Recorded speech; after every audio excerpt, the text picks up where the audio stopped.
As you were mentioning, those panels are cement panels. Take a look right there, all the way up what appears to be about the 7th floor of the Bobby Hotel. Cement panels falling off during this very strong wind this morning. Law enforcement has a large perimeter set up just beyond that Kentucky State Patrol car where that crash site is. Something's happening live behind us right now. You can see multiple law enforcement vehicles are coming out from the area. We can see that Kentucky State Police, as well as a few ambulances and some other unmarked cars, are coming out. 1, 2, 3, 4, 5, 6, 7, 8, 9, 10, 11 of those cars. You can see those 6 wooden crosses that are now up, one for each one of the victims. Of course, one of them is for Mike Hill, who I was just talking about. His family said that he loved cooking and spending time with that big family. He said that he also found joy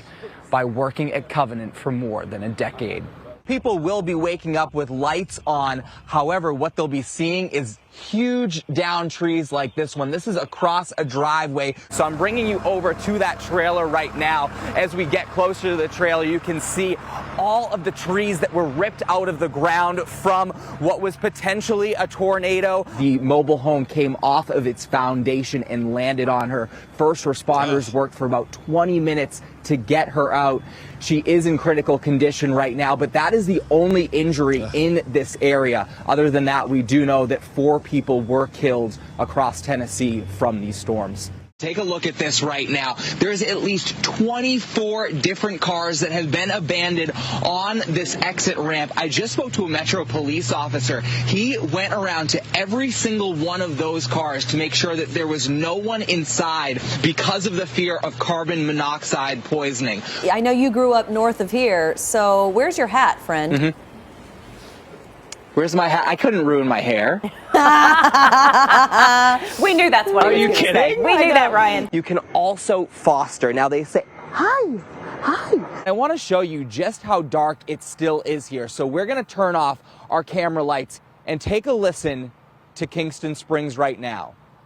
All you can hear in this area is generators going off.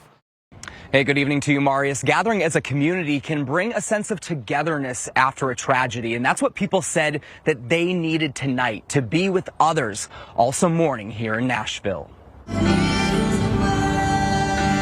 know, the Bible says to mourn with those who mourn, and to weep with those who weep, and that really is why we wanted to come together tonight. Congregating at the Belonging Co. Church, people turned to their faith Monday night to process their pain. It's challenging, honestly. There's been a lot of tears today. So many sobbing during the public prayer. Some parishioners are families who send their children to the Covenant School. That's what's been hard today.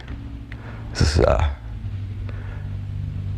knowing that my kids got up and went to school today, and to know that other parents woke up this morning thinking, my kid's just going to school and they'll never see their kid again, is pretty heartbreaking as a father. All across Nashville, people spent the day trying to make sense of the tragedy, including the Cathedral of the Incarnation. People came to Mass today full of hurt and pain and grief. And all throughout Mass, I saw tears of various parishioners that gathered. And they just need to come together and just be with another. And Christian singer Lauren Daigle postponing her album preview concert to hold a community-wide vigil in its place. Something has to change.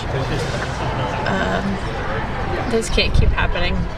And I don't know how close to home it has to hit. In this moment, people say you forget about things that don't matter. Rally around the people that are hurting. The woman's brother has been trying to get a hold of her for years, calling and even coming here to the River Chase Apartments. Finally, it took one of her children who lives with her to admit that their mother is dead.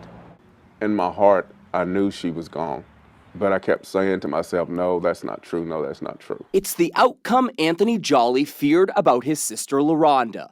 However, even he couldn't imagine what law enforcement would find. The bed she was on, she had clothes piled on top of her body. Her body had already decayed. It was nothing left but a skeleton. Jolly says his niece told a deputy about the body inside. Though the timeline for how long she had been there isn't certain, anywhere from 1 to 3 years, he says his 2 nieces and 2 nephews, all with developmental disabilities, lived at River Chase with her. For them to stay in that apartment with your own mother's decaying body, I can't understand it, and I guess I never will understand it. Jolly says the children would never let him see her when he'd stop by. And I would say, well, all I want to do is see my sister. If I can just see her face, I'll be fine, and I'll leave you alone. But he's still trying to process why this happened and how LaRonda died. They said they was obeying their mother's wishes to let me lay there. Don't call anybody, just let me lay here.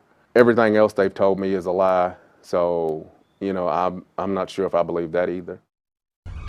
Taking cautious steps forward, Vicki Prim is making small strides in accepting her new normal. I'm not the same Vicki Prim anymore. As a tornado spiraled toward Belltown and Kingston Springs back in 2021, Prim tried seeking shelter from her mobile home. The wind was just so powerful. I just felt like my face was peeling back. It was just so strong. She only made it out her door. When I realized I was on the ground, that's when I said, oh my God, I am pinned up under this trailer. Did you ever think that you would die? Yeah, I did. I could feel the pressure of being crushed. I want to walk all the way down. We are in Kingston Springs. WSMV4 was there as first responders lifted the trailer, saving Prim's life. I was waiting for the bright light at the end of the tunnel, as they say, that you see loved ones when you think you're dying or passing away. But I was so glad to see those rescue lights. A rescue that led to a long recovery. Prim remained hospitalized for nearly a year, undergoing treatment for the extensive injuries to her pelvis and legs. It's a grace to God that I am not paralyzed. Now, as she finds her footing, Prim faces the future with confidence. But I can't give up now. I didn't give up how I was on that trailer. I found that my faith was tested. I'm just, stronger. We're following breaking news out of Memphis. Overnight, 11 people were shot. One of them has died. Yeah, that shooting happened a little over an hour ago, and our photographer, like you mentioned, Thomas Davis, is there. We're waiting for him to get our live shot up, and we will, of course, bring you that later on this morning. Now, there is more breaking news. A man is in the hospital after police say he was shot in the chest. New this morning, more than 50 animals are getting a second chance at life after they were rescued from a hoarding situation in Laverne. And Melanie, it feels like there's not enough coffee in the world this morning, but at least you won't need it to keep you warm. That's because right. we finally have some warm temperatures. Yeah, I just need it to wake up I today. know, it's early. Are you sneezing, coughing, runny nose? I am feeling it right here, Not for so sure. much here or here, but right here. But I didn't want to do any Flonase because then that kind of makes you sound really nasally. Oh, really? I just did that before I came on out here. Well, that's why. That's You why both sound how great you if it's right. any consolation. Get him out of here. All right, Stefano, take it away. We're going to have a fight.